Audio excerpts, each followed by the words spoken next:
হযরত আবু বকর বলেন, বেলাল জোরে জিকির করলেও আল্লাহ শুনেন, আস্তে জিকির করলেও আল্লাহ। সবাই মিলে বলেন, আস্তে বললেও আল্লাহ শোনেন। ও বেলাল, জোরে জোরে জিকির বন্ধ করে দাও, আস্তে আস্তে জিকির করো, আস্তে জিকির করলেও আল্লাহ শুনবেন। বেলাল বললেন, ঠিক আছে আস্তে। কিন্তু দেখা গেছে আওয়াজ বড় হয়ে গেছে।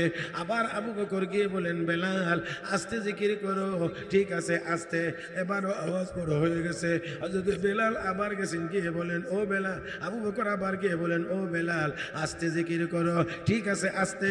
চতুর্থবারে হযরত আবু বকর গিয়ে এবার একটু চড়া আওয়াজ ডাক দেখো, বেলাল বারবার তোমাকে বলি আস্তে জিকির করার জন্য, তুমিও কথা দাও কিন্তু কথা দিয়ে কথা রাখো না, তোমার আওয়াজ কেন বড় হয়ে যায়? হযরত বেলাল বুঝে গেছেন হযরত আবু বকরের আওয়াজ একটু চড়া, একটু বিরক্তির ভাব দেখা যায়, এই জন্য ডাক দেখো, ও নবীর সাহাবী আবু বকর সিদ্দিক শুনেন গো, আমি আপনাকে কথা দেই জিকির আস্তে করব, এই জন্য শুরুটাও আমি আস্তেই করি, কিন্তু আমি যখন আমার আল্লাহর নামের জিকির শুরু করে দেই, আমি আমার কলবের ভিতরে আমার আল্লাহর নামের স্বাদ আর মজা পাইতে আরম্ভ করি। একটু আওয়াজ করে বলতে হবে, আমার আল্লাহর নামের ভিতরে স্বাদ আর মজা নাই না আছে? ও মুসলমান, আল্লাহ রাব্বুল আলামিনের জিকির যখন আমি শুরু করে দেই, আমি আমার আল্লাহর নামের স্বাদ আর মজা আমার কলবের ভিতরে পাইতে আরম্ভ করি। আর আমি যখন আমার আল্লাহর নামের স্বাদ আর মজার ভিতরে ঢুকে যাই, তখন আমার আওয়াজ কেমনে বড় হয় তাও বলতে পারি না। ওই সময় কাফির বেঈমানেরা কেমন নির্যাতন করে আমি বেলাল টের পাই না। وصدق رسوله النبي الأمي الكريم ونحن على ذلك لمن الشاهدين والشاكرين والحمد لله رب العالمين. اللهم صل على محمد وعلى آل محمد كما صليت على إبراهيم وعلى آل إبراهيم إنك حميد مجيد. اللهم بارك على محمد وعلى آل محمد كما باركت على إبراهيم وعلى آل إبراهيم إنك حميد مجيد. জামিউ সুন্নাহ ফারুকিয়া মাদ্রাসা দেলিয়াই দক্ষিণ বাজার চাটখিল নোয়াখালীর উদ্যোগে আয়োজিত আজকের ওয়াজ মাহফিলের মুহতারাম সভাপতি, উপস্থিত হযরত উলামায়ে কেরাম, সমবেত দিনদার ইমানদার মুসলমান ভাইয়েরা, পর্দার আড়ালে অবস্থানরত শ্রদ্ধেয় সম্মানিত মা ও বোনেরা, রব্বে করিমের দরবারে শুকরিয়া আদায় করছি, যিনি আমাদেরকে অত্যন্ত দয়া করে মায়া করে আজকের এই মুবারক মজলিসে আসার, বসার, কোরআন ও সুন্নাহর কিছু কথা বলার ও শোনার তৌফিক দান করেছেন। মহব্বতের সাথে সবাই রব্বে করিমের দরবারে শুকরিয়া আদায় করি, বলি আলহামদুলিল্লাহ। আমি আপনাদের খেদমতে সূরাতুল বাকারার শুরু দিকের একখানা আয়াত তিলাওয়াত করেছি। আয়াতে কারিমার আলোকেই আপনাদের খেদমতে কয়েকটি কথা বলার আশা করেছি। আল্লাহ রাব্বুল আলামিন যেন বলবার, শুনবার, বুঝবার এবং আমল করার তৌফিক দান করেন, সবাই বলি আমিন। মুহতারাম উপস্থিতি, আমরা এই দুনিয়াতে ছিলাম না, এই দুনিয়াতে কেউ থাকতেও পারবো না।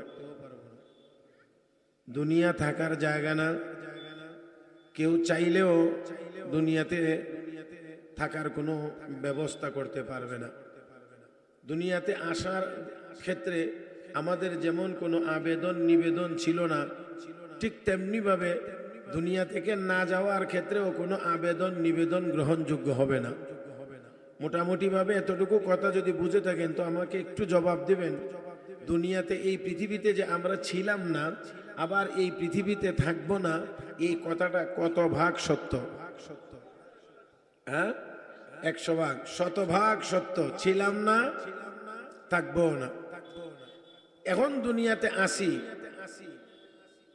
এই কতক্ষণ আসি এটাও কিন্তু আমাদের কাহারও জানা নাই, শতভাগ অনিশ্চিত। আমার কথা ভাষাগত দিক দিয়ে বুঝতে অসুবিধা হয় না তো? তাহলে ছিলাম না এটা শতভাগ সত্য, থাকবো না এটাও শতভাগ সত্য, আসি এখন মাঝখানে আসি, কিন্তু কতক্ষণ আসি এটা আবার শতভাগ অনিশ্চিত। কাহারও জানা, কাহারও জানা? আমরা কেউ জানি কখন মরব? কেউ জানি না কোথায় মরব। তাহলে কাহারই জানা নাই। এবার একটু চিন্তা করে দেখেন, যেই পৃথিবীতে আসি কতক্ষণ থাকবো কেউ জানি না, অথচ সেই দুনিয়ার জন্যে, এই পৃথিবীর জন্যে, এই দুনিয়ার সম্পদের জন্যে দিন রাত 24 ঘন্টা কাজ এবং চিন্তা, ফিকির এবং কাজ। এই দুনিয়াতে কেমন করে আরেকটু বেশি টাকার মালিক হওয়া যায়। তাহলে যেই দুনিয়াটা থাকা সম্পূর্ণ অনিশ্চিত, সেই দুনিয়ার পিছনে এত সময় ব্যয় করা আর আল্লাহর জান্নাতকে ভুলে যাওয়া, এটা কোনো বুদ্ধিমানের কাজ হতে পারে না। আর একটু আওয়াজ করে বলেন।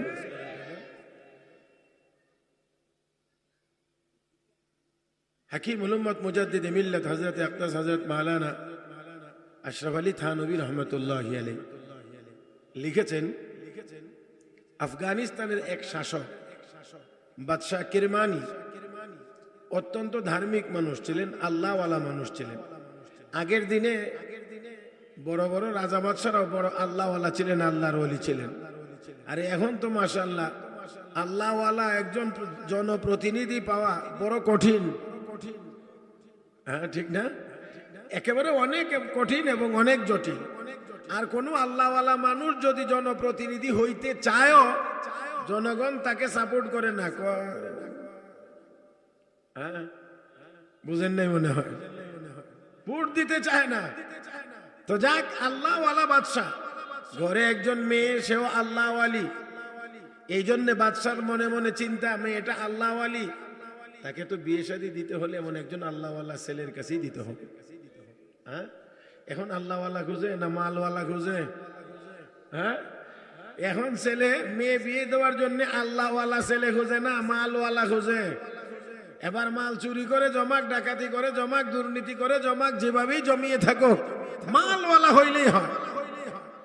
বড় লোক, সম্পদ আছে, বাড়ি আছে, গাড়ি আছে, হ্যাঁ, যার কারণে যা হওয়ার তাই হচ্ছে। আমার বন্ধুরা, অনেক অনেক অনেক সংসারগুলোতে অশান্তি লেগেই আছে। ও ভাই, এনে এনে কথা কইলে আমার একটু ডিস্টার্ব হয়। তো বাদশাহ আল্লাহওয়ালা, মেয়ে আল্লাহওয়ালি, এই জন্যে মনে মনে খুঁজেন একজন আল্লাহওয়ালা ছেলে। একজন আল্লাহওয়ালা ছেলে পাইলে মেয়েটাকে বিয়ে দিবেন। একদিন মসজিদে নামাজ পড়তে গেছেন, তো গিয়ে দেখে এক যুবক অত্যন্ত ধীরে স্বস্তিরে নামাজ পড়তেছে, অত্যন্ত ধীরে স্বস্তিরে।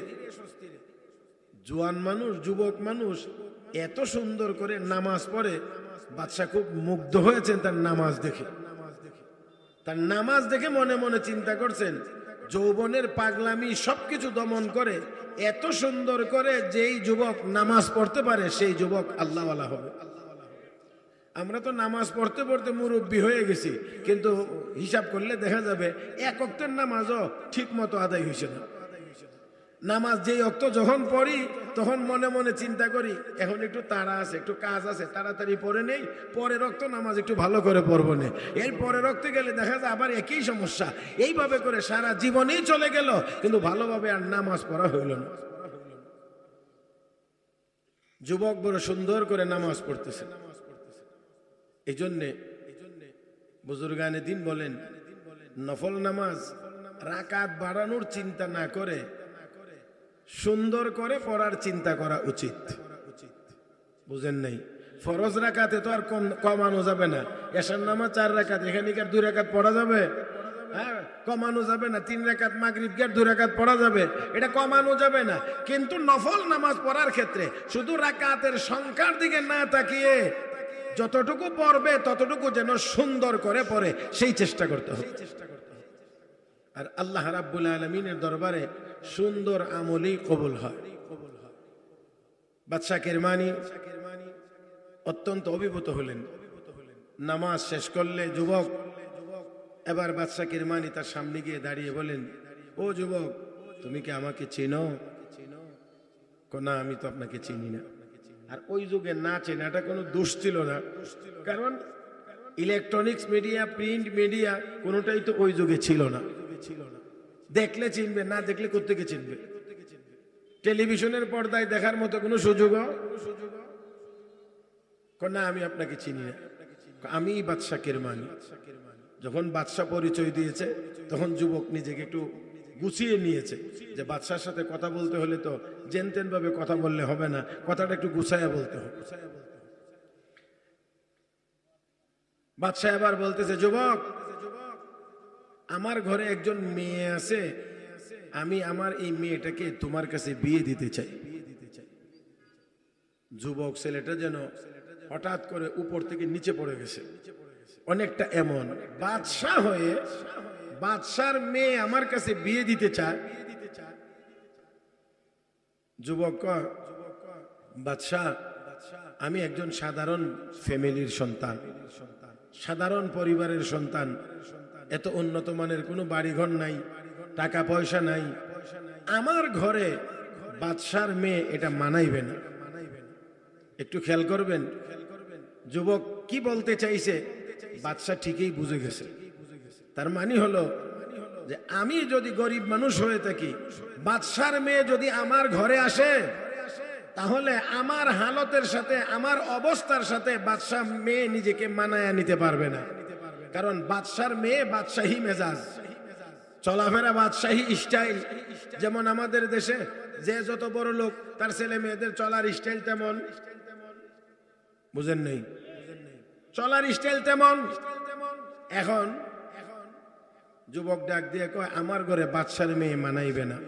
বাদশাও বুঝতে পেরেছে, ডাক দিয়ে বলছেন, যুবক, টেনশনের কোনো কারণ নাই, ভয়ের কোনো কারণ নাই, আমার মেয়েটা আল্লাহওয়ালি। জোরে কোন আল্লাহু আকবার। আমার মেয়েটা হলো আল্লাহওয়ালি। তার মানে বুঝাই দিলেন টেনশনের কোনো কারণ নাই, চিন্তার কোনো কারণ নাই। আমার মেয়ে বাদশার মেয়ে হতে পারে, কিন্তু বাদশাহী জীবন যাপন না, বাদশাহী চলাফেরা না, বরঞ্চ আমার মেয়ের মধ্যে যথেষ্ট পরিমাণ কানাত আছে, অল্প তুষ্টির গুণ আছে। আমার ভাইয়েরা, একটি কথা মনে রাখতে হবে, যদি কোনো মানুষের ভিতরে অল্প তুষ্টির গুণ না অর্জিত হয়, কানাত যদি কারো ভিতরে সৃষ্টি না হয়, কানাত যদি কারো ভিতরে না থাকে, সারাটা দুনিয়া দিলেও তার পেট ভরবে। এজন্য আমার নবী বলেন, দুইটা পৃথিবী যদি স্বর্ণ দিয়ে ভরে দেওয়া হয়, তারপরেও আদম সন্তানের পেট ভরবে না। লাবতাগা সালিসান, সে তৃতীয় আরেকটা পৃথিবী তালাশ করবে। আমার ভাইরা, পক্ষান্তরে যদি কারো মধ্যে কানাআতের গুণ চলে আসে, অল্প তুষ্টির গুণ যদি চলে আসে, অল্প পাইবে, সামান্য পাইবে, এই সামান্যর দ্বারা সে তার অন্তরের দিক থেকে সন্তুষ্ট হয়ে যাইবে। আমার বন্ধুরা, দুনিয়ার জীবনে যদি কোনো মানুষ শুধু দুনিয়ার পিছনে দৌড়ায়, আরো আরো আরো আরো, কোনদিন তার পেট ভরবে না। আর সামান্য পাইয়া খাওয়ার পরে যদি বলে আলহামদুলিল্লাহ, আল্লাহ তুমি আমাকে খাওয়াইছো, তাহলে ওই লোকটার মনের ভিতরে তৃপ্তি আসবে, শান্তি আসবে। যতক্ষণ পর্যন্ত শুকরিয়া আদায় হবে না, ততক্ষণ পর্যন্ত তার কলবে শান্তির ব্যবস্থা হবে না। এই জন্যে তাকায় দেখেন, আমাদের দেশে যারা 500 কোটি টাকার মালিক, তারা 1000 কোটি টাকার পেরেশানির মধ্যে আছে। কথা আমার বুঝেননি আপনারা? তাহলে আরেকটু মনোযোগী হন, সবাই একটু দয়া করে একটু সোজা হন তো, একটু সোজা হন। সন্ধ্যা রাত্রি কেমন জানি গুজা হয়ে গেছেন, বাঁকা তারা হয়ে গেছেন। ও ভাইরা, একটু মেহরবানি করে একটু সোজা হয়ে আমার দিকে তাকান, আর একটু আওয়াজ করে কথা বললেন। আপনারা তো এখান থেকেই আসছেন, আমি তো 11:30 বাজে রওনা দিয়া এতক্ষণে মাত্র হচ্ছি। কথা বুঝেন নাই? রাস্তা আছে ভাঙ্গা, আছে জ্যাম ট্যাম, সবকিছু মিলাইয়া আমার আরো আধা ঘন্টা আগে আসার কথা ছিল, কিন্তু দুঃখিত যে আমি ইচ্ছাকৃত না, আমি অনিচ্ছাকৃতভাবে আধা ঘন্টা লেট হয়ে গেছে, শুধু রাস্তার ঝামেলার কারণে। তো এত দূর থেকে রওনা, 11:30টায় বাসা থেকে বের হয়েছে।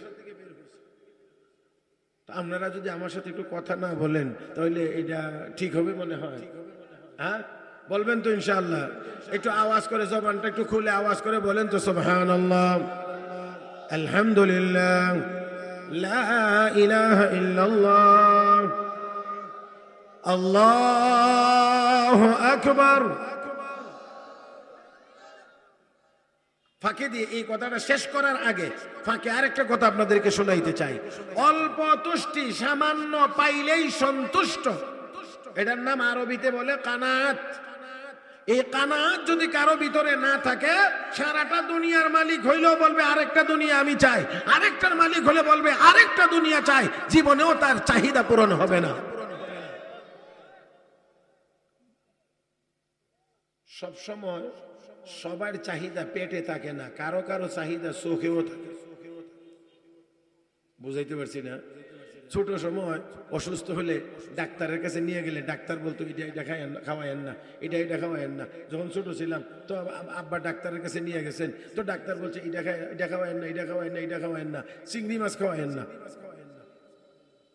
ঘরের মধ্যে রান্না করে রাখছে চিংড়ি মাছ, দেখলে কথা বুঝেন নাই? পেট কিন্তু ভালো না, কিন্তু দেখলে চোখে মানে না, এই জন্যে লুকায় লুকায় খাইয়া লেতাম। তো মা টের হইলে কইতো এর তো পেটে বুক না রে, এর তো চোখে বুক।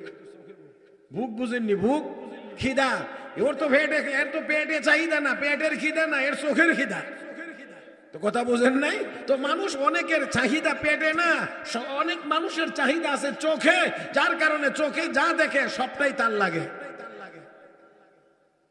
হযরত আব্দুল্লাহ ইবনুল মুবারক রাহমাতুল্লাহি আলাইহি, জগৎ বিখ্যাত মুহাদ্দিস, মুফাসসির, ফকিহ, ইমাম আজম আবু হানিফা রাহমাতুল্লাহি আলাইহির ছাত্র। অনেক অনেক বড় মানুষ, আমি সেই দিকেও যাচ্ছি না। সে আব্দুল্লাহ ইবনুল মুবারক রাহমাতুল্লাহি আলাইহি তার জীবনের প্রাথমিক অবস্থা চলাফেরা ছিল বিলাসী জীবনযাপন। জমিদার বাবার ছেলে, বিলাসী জীবন যাপন করতেন, আর বন্ধু বান্ধব নিয়ে আড্ডা জমাইতেন, মদের আসরে গিয়ে বসতেন, মদ পান করে দুতারা তিনতারা বাজায়া বাজায়া গান গাইতেন। আমার বন্ধুরা, এখনো আমাদের দেশের বহু যুবকেরা এই বন্ধু বান্ধবের খপ্পরে পরে মিলে মিলে গিয়ে মদের আড্ডাখানা জমায়। হযরত আব্দুল্লাহ ইবনুল মুবারক রাহমাতুল্লাহি আলাইহি তিনিও এমনই বন্ধু বান্ধবের সাথে এই আড্ডা জমাইতেন, ক্লাবে যাইতেন, মদ পান করতেন, দুতারা তিনতারা বাজায় গান গাইতেন। মনে রাখতে হবে একটার সাথে আরেকটা সম্পর্ক আছে। গান বাজনা, নাটক, সিনেমার সাথে মদ খাওয়ার বা নেশার জগতের যথেষ্ট সম্পর্ক আছে। আল্লাহর ইচ্ছা যে আল্লাহ পাক তাকে হেদায়েত দান করবেন, আল্লাহ তাকে জগৎবাসীর জন্য খেদমত তাকে দিয়ে নিবেন, হাদিসের খেদমত তাকে দিয়ে নিবেন। আল্লাহ রাব্বুল আলামিন কি ব্যবস্থা করেছেন দেখেন। উনি একদিন অধিক পরিমাণ মদ পান করে সেন্সলেস, দুতারা একদিক উনি চলে গেছে, আরেক দিক অনেকক্ষণ পরে যখন চেতনা ফিরে এসেছে তখন খুঁজে দুতারাটা বের করছেন, বের করে এবার বাজাইতে চাইলেন, কিন্তু এখন আর বাজে না। ভাবলেন হাত থেকে ছুটে পড়ে, মনে হয় তার তো ঢিলা হয়ে গেছে, আচ্ছা দেখি একটু মেরামত করি, দেখি বাজে কিনা। মেরামত করলেন, বাজে না। আবারও মেরামত করলেন, বাজে না। সর্বশেষ তিনি অব্যাহত রাখছেন চেষ্টা বাজানোর জন্যে, কিন্তু এক পর্যায়ে দেখা গেল ওই তারের ভিতর থেকে আল্লাহর কালামের তেলাওয়াতের আওয়াজ শুরু হয়ে গেছে। আর একটু মহব্বতে বলেন, শোনা যায় তারের ভিতর থেকে আওয়াজ, ألم يأن للذين آمنوا أن تخشع قلوبهم لذكر الله। হে ইমানদার, আর কতদিন পর্যন্ত মদের আড্ডায় পড়ে থাকবা? আর কতদিন দুতারা তিনতারা বাজায়া গান গাইবা? আর কতদিন বেনামাজি বেরোজাদার হয়ে থাকবা? আর কতদিন বেপরদা হয়ে চলাফেরা করবা? আল্লাহর আযাবের কথা স্মরণ করে কান্নার সময় কি এখনো হয় নাই? এখনো কি সেই সময়টা আসে নাই? অর্ধমাতাল অবস্থায় আব্দুল্লাহ ইবনুল মুবারক জবাব দিয়ে বলেন, বালা ইয়া রাব্বি কাদ আন, বালা ইয়া রাব্বি কাদ আন, বালা ইয়া রাব্বি কাদ আন। প্রভু গো, হ্যাঁ সময় এসেছে, হ্যাঁ সময় এসেছে, হ্যাঁ সময় এসেছে। বাড়িতে দৌড় দিয়েছেন, মার কাছে গিয়ে বলছেন, মা গো, ও মা, এতদিন পর্যন্ত যেই তারের ভিতর থেকে বাজনার আওয়াজ বের হইতো আর ওই তালে তালে আমি গান গাইতাম, আজকে ওই তারের ভিতর থেকে আমি আল্লাহর কালাম পবিত্র কোরআনের তিলাওয়াতের আওয়াজ শুনতে পেয়েছি। মা বুঝতে পেরেছেন দোতারার তারের ভিতর থেকে আওয়াজ, গানের আওয়াজ আসার কথা, কোরআনের আওয়াজ আসার কথা না। নিশ্চয়ই আল্লাহর কুদরত ব্যবহার হয়েছে। আল্লাহ রাব্বুল আলামিনের দরবারে কাঁদতে আরম্ভ করেছেন, বলেন, প্রভু গো, আমার মনে হয় তুমি আমার ছেলেটার হেদায়েতের ব্যবস্থা করছো। আল্লাহ, আমার ছেলেটাকে তুমি কবুল করে নাও। এক আয়াতের তেলাওয়াত শুনাইয়া আল্লাহ রাব্বুল আলামিন এত বড় ব্যক্তিটাকে, যে মদের আড্ডায় দোতারা তিন তারা বাজায় গান গাইতেন, বলা যায় এত বড় মদখোর, এত বড় গায়ককে আমার আল্লাহ ওই মদের আড্ডা থেকে নামাইয়া তওবা করাইয়া ইমামে আজম আবু হানিফার ছাত্র বানাইয়া জগৎ বিখ্যাত মুহাদ্দিস বানাইয়া দিয়েছে। সেই আব্দুল্লাহ ইবনুল মুবারক রাহমাতুল্লাহি আলাইহি বলেন, এই কথাটাই আমার মূল কথাটা।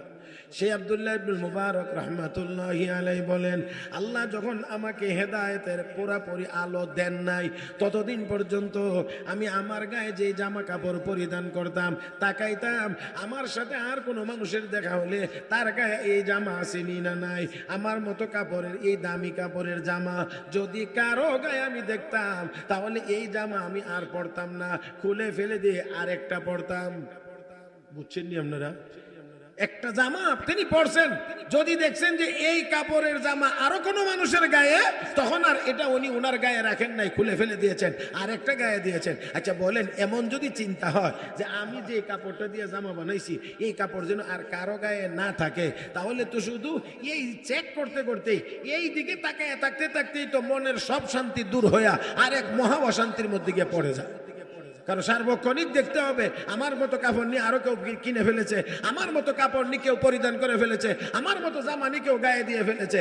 কিন্তু তিনি বলেন, যেই দিন আল্লাহ রাব্বুল আলামিন আমার হেদায়েতের ব্যবস্থা করেছেন, ওই দিন থেকে আমি যেটাই পরি এটার মধ্যেই আমি তৃপ্তি পাই। কারণ আমি যদি 100 টাকা দামের কাপড় পরি, তাহলে আমি মাঠে গেলে, আমি হাটে গেলে, আমি রাস্তায় গেলে, আমি মানুষের সাথে মিশতে গেলে, তখন গিয়ে দেখি আমার চাইতে আরো কম দামি কাপড়ওয়ালা মানুষও, বুঝেন নাই মনে হয়, আমার চেয়ে কম দামি কাপড়ওয়ালা মানুষও, তখন অটোমেটিকলি আমার কাছে ভালো লাগে। আলহামদুলিল্লাহ, ওনার কাপড়ের চাইতে আমার কাপড়টা দামি, আমার কাপড়টা ভালো, আমার কাপড়টা সুন্দর, এই কারণে আমার মনের ভিতরে তৃপ্তি আসতো। আর আগে খালি টেনশনে থাকতাম, আমার কাপড়টা নিয়ে আবার কেউ গায়ে দেয়ালা, এই কাপড় দিয়ে নি কেউ জামা বানায় হলা, একটা টেনশন থাকতো। তাহলে লক্ষ্য করে দেখেন আল্লাহ নবীও বলেছেন, দ্বীনের ক্ষেত্রে উপরের দিকে তাকাও, দুনিয়ার ক্ষেত্রে নিচের দিকে। সহজে বোঝার জন্য একটা ছোট্ট উদাহরণ দিই। এক লোক রাস্তা দিয়ে হাঁটছে, জুতা নাই, কি নাই? তো জুতা না থাকলে রাস্তা দিয়ে হাঁটলে পায়ে একটু নিচে থেকে খোঁচা গাছা লাগে, একটু ব্যথা করে। লোকটা মনের আক্ষেপে আল্লাহর কাছে বলতেছে, আল্লাহ, এত গরিব বানাইলা যে একজোড়া জুতা পায়ে দিয়েও রাস্তায় হাঁটতে পারি না, এমন গরিব আমাকে বানাইলা। এই চিন্তা করে করে হাঁটতে হাঁটতে গেছে, একবার সামনে রাস্তার মোড়ে গিয়ে দেখে এক ভিক্ষুক বসে বসে ভিক্ষা করতেছে, তার দুইটা পাওই নেই। কি নাই? আর ওনার কি নাই? আচ্ছা এখন বলেন তো দেখি, রাস্তার মোড়ে বসে ভিক্ষা করে, ওই লোকের পা নাই, বলতেছে, ভাই আমার দুইটা পা নাই, আমাকে একটু সাহায্য করেন। তখন ওই লোক, আল্লাহ তোমার দরবারে শুকরিয়া, আমার জুতা নাই, এই লোকের দি পাওই নাই, তাহলে আমার তো দুইটা পাও তুমি সঠিক রেখেছো, সচল রেখেছো, আল্লাহ তোমার দরবারে শুকরিয়া। তো ওই যদি আমাদের জুতা না থাকে আর আমরা যদি দেখি যে আরেকজনের পাওই নাই, তাহলে আপনার ভিতরে আর অন্য কিছু কাজ করবে না, তখন শুকরিয়া আসবে অন্তর থেকে, আল্লাহ তোমার দরবারে শুকরিয়া, আমার পা গুলো তুমি ঠিকঠাক রেখেছো, চাইলে তো তার মতো আমাকেও দুইটা পা তুমি নষ্ট করে দিতে পারো। আল্লাহ আমাদের সবাইকে বুঝার তৌফিক দান করুন, সবাই বলি আমিন। তো যাই হোক, আমি কত দূর চলে আসছি মনে আছে কি আপনাদের? বাদশা কিরমানি,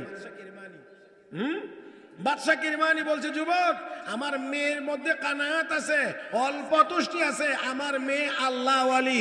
মুসলমান ভালো করে মনে রাখতে হবে, আল্লাহ ওয়ালি যদি মেয়েরা হয়, মহিলারা হয়, তাহলে ওই মহিলার দুনিয়ার চাহিদা হবে কম, হইছে না? আরেকটু জোরে কান, দুনিয়াবি চাহিদা হবে কম। আর যত লেডিস বানাইবেন, লেডিস আমার কথা বুঝতে কষ্ট হচ্ছে নাকি আপনারা? এখন তো মেয়ে নাই, মহিলা নাই, লেডিস লেডিস, কথা বুঝেন নাই? যত বেশি মডার্ন বানাইবেন, যত আল্ট্রা মডার্ন বানাইবেন, যত লেডিস বানাইবেন, তত চাহিদা বেশি হবে। আর এই চাহিদা পূরণ করতে না পারার কারণে স্বামী স্ত্রীর মধ্যে দ্বন্দ্ব লেগেই থাকে। আশঙ্কাজনক হারে আমাদের দেশেও এখন বিবাহ বিচ্ছেদের ঘটনা ঘটতে আছে। বাদশা ডাক দেখো, যুবক, আমার মেয়েটা বড় আল্লাহওয়ালি, টেনশনের কোনো কারণ নাই, চিন্তার কোনো কারণ নাই, আমার মেয়ে নেককার আল্লাহওয়ালি। আমার বন্ধুরা, মেয়ে যদি আল্লাহওয়ালি হয়, স্ত্রী যদি আল্লাহওয়ালি হয়, তাহলে অবশ্যই তার চিন্তা থাকবে আখিরাতমুখী। আখিরাতমুখী, আল্লাহর সন্তুষ্টি পাওয়াটাই হবে মূল জায়গা। ও মুসলমান, সবাই তো আমরা জানি ইউসুফ আলাইহিস সালাম এবং হযরত ইউসুফ আলাইহিস সালাম এবং জুলাইখার কথা। আল্লাহ কোরআনে সূরা নাজিল করেছেন ইউসুফ আলাইহিস সালামের জন্য জুলাইখার কি পরিমাণ আকর্ষণ ছিল, কি মহব্বত ছিল, তার বিবরণ সহ আল্লাহ কোরআনে বর্ণনা করেছেন।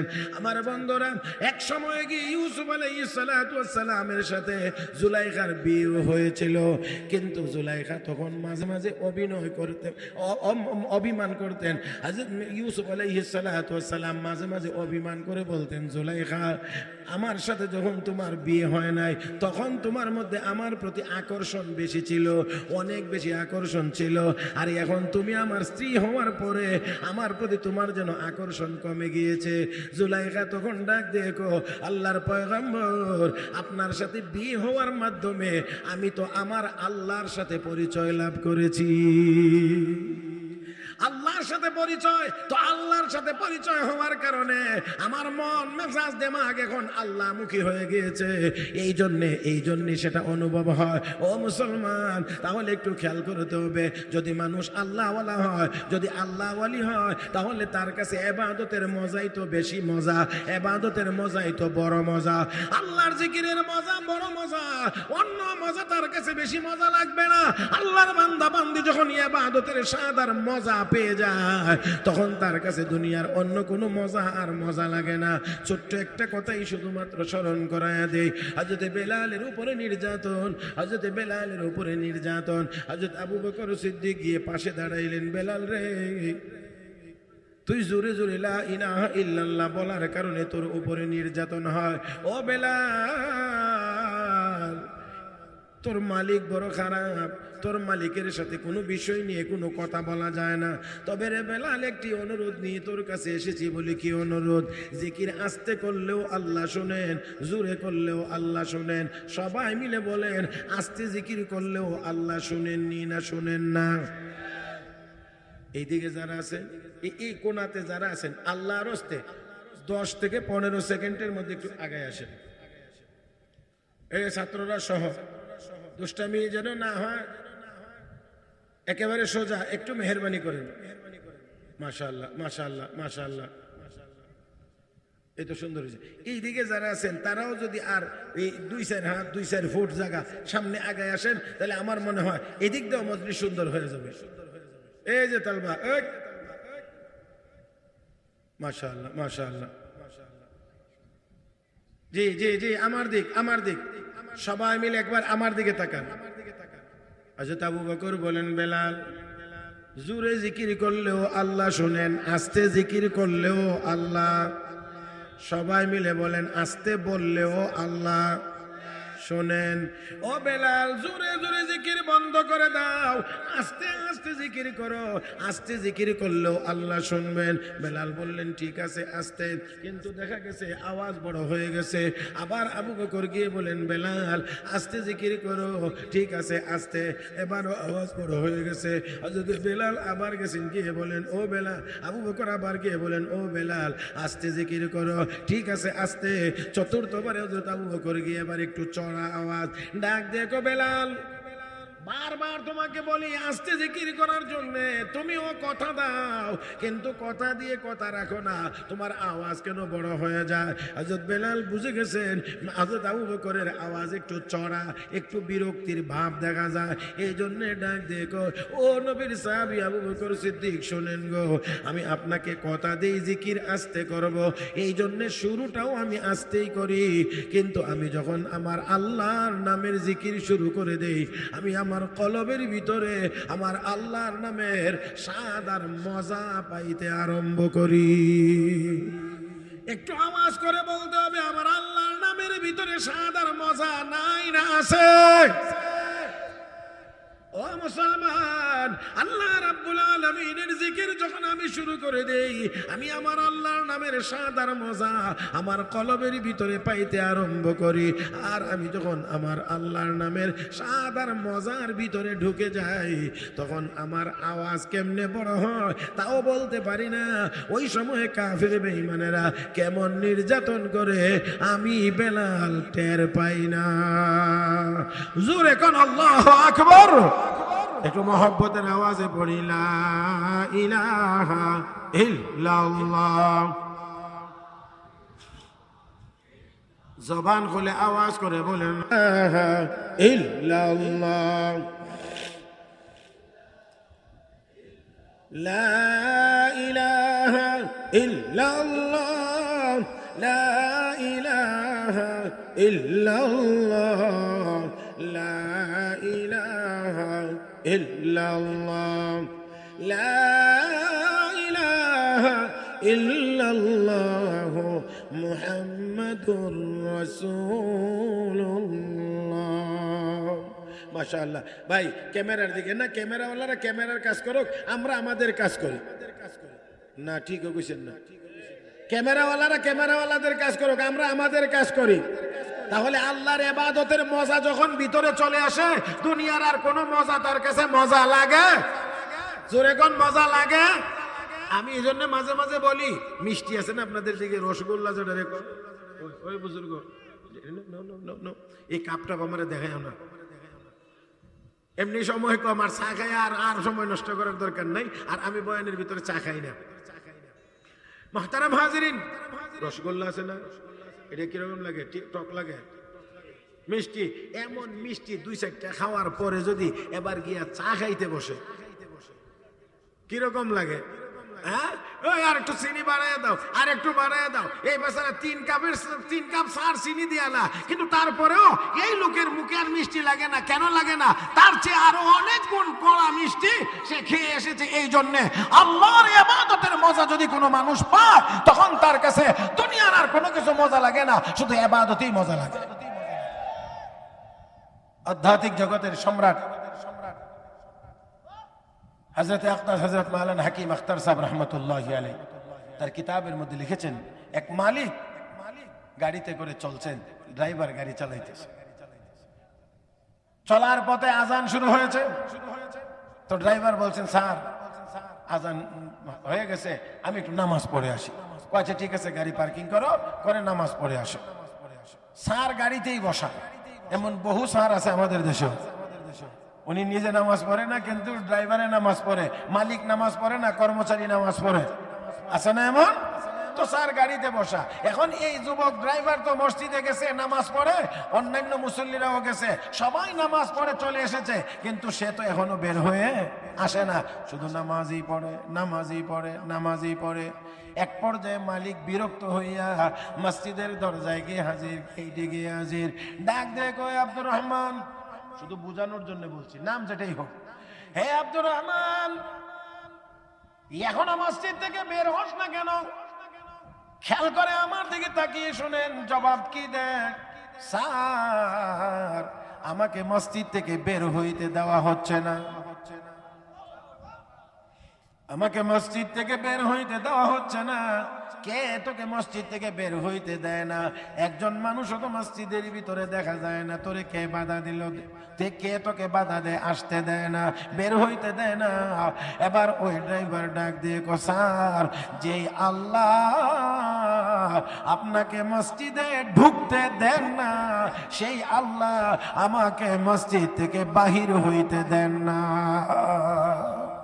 আমার ভাইরা, আমার বন্ধুরা, আবার বলেন, আল্লাহর ইবাদতের ভিতরে স্বাদ আর মজা নাই না আছে?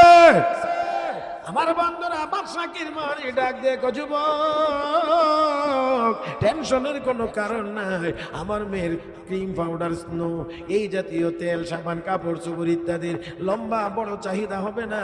তার কারণ আমার মেয়েটা বড় আল্লাহওয়ালি। আমার বন্ধুরা, আমরা যদি আমাদের প্রত্যেকের মেয়েকে এমন আল্লাহওয়ালি করে বানাইতে পারতাম, তাহলে আমার মনে হয় অনেক স্বামীদেরকেই সংসারের চাহিদা পূরণ করার জন্য ঘুষ খাওয়া লাগতো না, অনেকের এই সুদের সাথে সম্পৃক্ত হওয়ার দরকার হইতো না।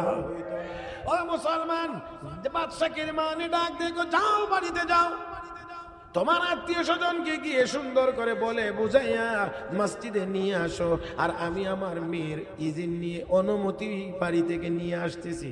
বিয়ের অনুমতি লাগেনি? ইজিন লাগে।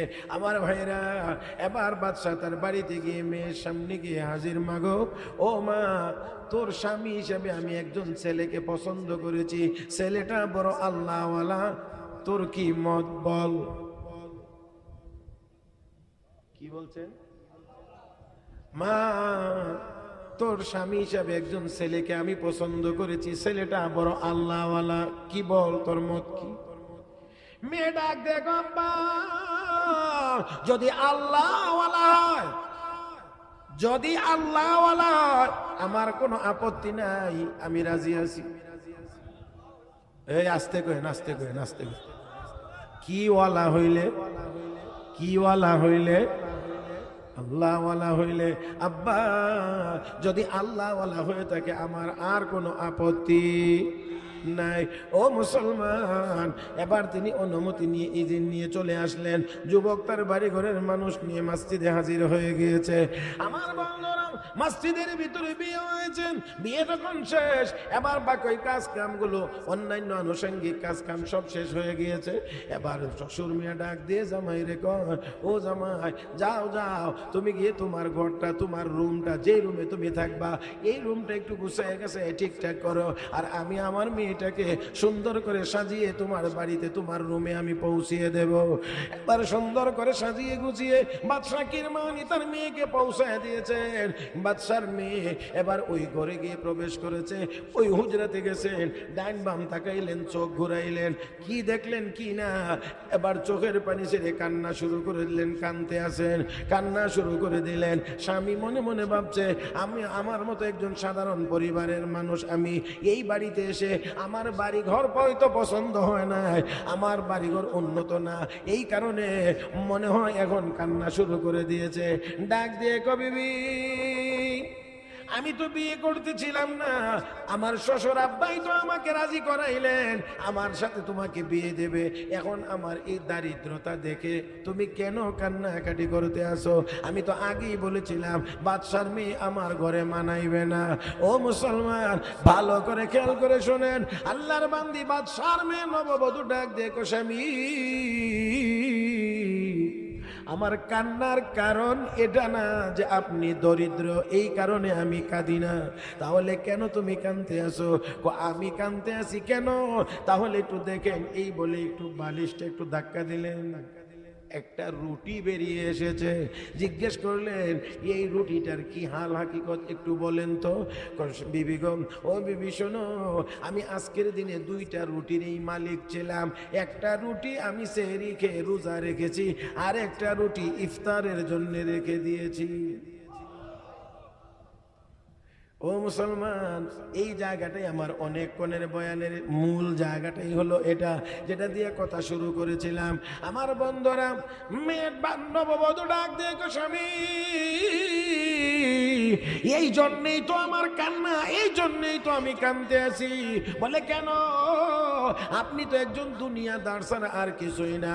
এই দিকে স্বামী চিন্তা করে, আমার দারিদ্রতা দেখে নববধূ কাঁদতে আসে, আমার নতুন স্ত্রী বাদশার মেয়ে কান্দে, আর বাদশার মেয়েকে এখানেই তো আমার কান্নার কারণ। তার কারণ আমার আব্বা আমার কাছ থেকে অনুমতি আনার আগে বলেছিলেন, তুমি আল্লাহর ওয়ালি, তুমি আল্লাহওয়ালা, আমার স্বামী একজন নেককার আল্লাহওয়ালা, আর এখন এসে দেখি তুমি একজন দুনিয়াদার। বলে কেমন করে? যে 2টা রুটির মালিক ছিলা, 2টা রুটির মালিক ছিলা, একটা রুটি তুমি সেহরি খাইলা, আর একটা তুমি ইফতারের জন্য রেখে দিলা। তাতে করে বোঝা যায় ইফতারের আগে মরার কোনো প্রস্তুতি তোমার কাছে নাই। এবার কি কিছুটা বুঝে আসছে আপনাদের? তাহলে বোঝা যায় ইফতারের আগে মরার কোনো চিন্তা ভাবনা নাই, না থাকার কারণেই তো ইফতারের জন্য রুটি রেখে দিয়েছো। আমার বন্ধুরা, আপনারা বলেন একজন মানুষ রোজা রাখেছে এদিকে রাত 3টা, 3:30, 4টায় ইফতার করে গিয়ে 6টা, 6:30, 5:30, 6:45, 6টা, বিভিন্ন সময়ে মোটামুটি বলা যায় 12, 13, 14 ঘন্টার ব্যবধান। মরতে কি এত সময় লাগে? আরো আসতে মরতে এত সময় লাগে না। ও মুসলমান, এটাই ছিল আমার বলার কথা। 1 ঘন্টা সময়, 1 ঘন্টা সময় আমাদের জানা নাই নিশ্চিত করে 1 ঘন্টা সময় আমরা বাঁচবো, এটা আমাদের কাহারও জানা। আরো জোরে। তাহলে মরণের প্রস্তুতি কখন নিবেন? এ মুসলমান, এবার এই উত্তরটা আপনারা দিবেন। মরণের প্রস্তুতি আমরা কখন নেব? এক কথাই যদি বলি, এখনই তো নিবেন। মরার জন্য সবসময় প্রস্তুত হয়ে থাকতে হবে। মরার জন্য সবসময় প্রস্তুত হয়ে থাকতে হবে। জানা নাই কখন মরব, কে জানেন? আরো জোরে। ইন্নাল্লাহা ইনদাহু ইলমুস সাআ ওয়া ইউনাজ্জিলুল গায়ব ওয়া ইয়ালামু মা ফিল আরহাম وما تدري نفس ماذا تكسب غدا وما تدري نفس بأي أرض تموت إن الله عليم خبير।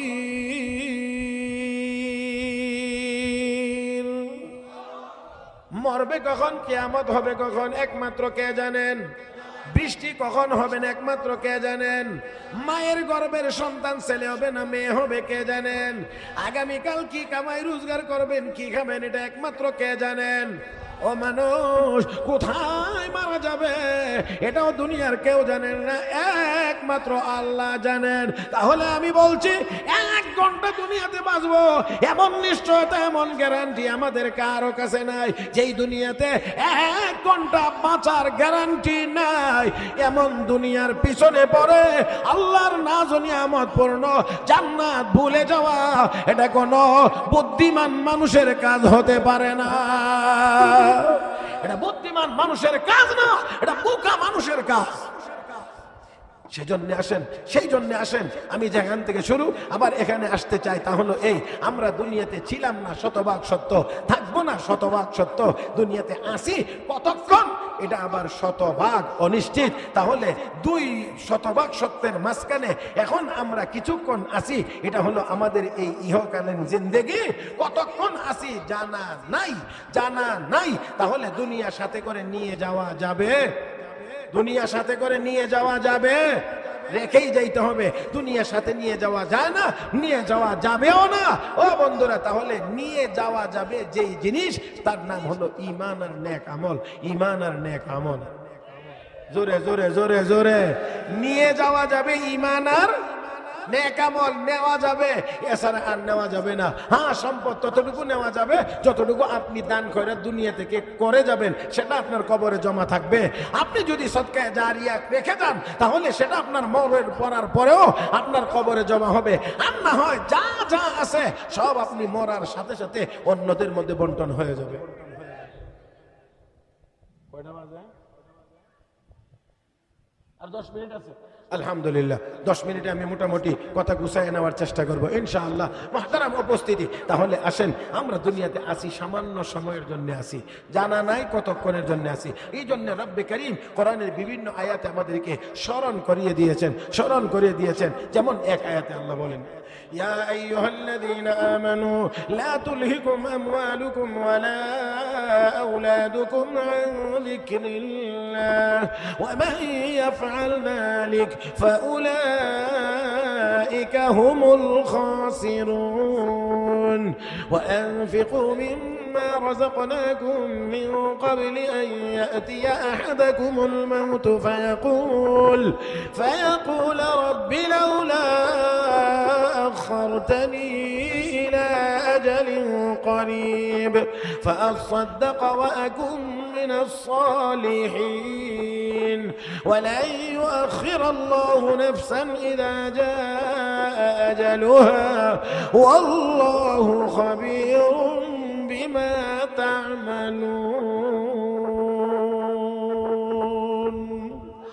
আল্লাহ রাব্বুল আলামিন বলেন, হে দুনিয়ার মানুষেরা, হে ঈমানদারেরা, লা তুলহিকুম আমওয়ালুকুম ওয়ালা আওলাদুকুম, তোমাদের সম্পদ, তোমাদের সন্তান সন্ততি তারা যেন আমার জিকির থেকে তোমাদেরকে গাফেল করে না দেয়। যদি এমনটা হয়ে যায় ক্ষতিগ্রস্ত হয়ে যাবে। ওয়া আনফিকু মিম্মা রাযাকনাকুম মিন ক্বাবলি আন ইয়াতিয়া আহাদাকুমুল মাউত, মউত আসার আগে আগে ইবাদত করে প্রস্তুতি নিয়ে নাও। দান খয়রাত যা করবার মরার আগে করে নাও।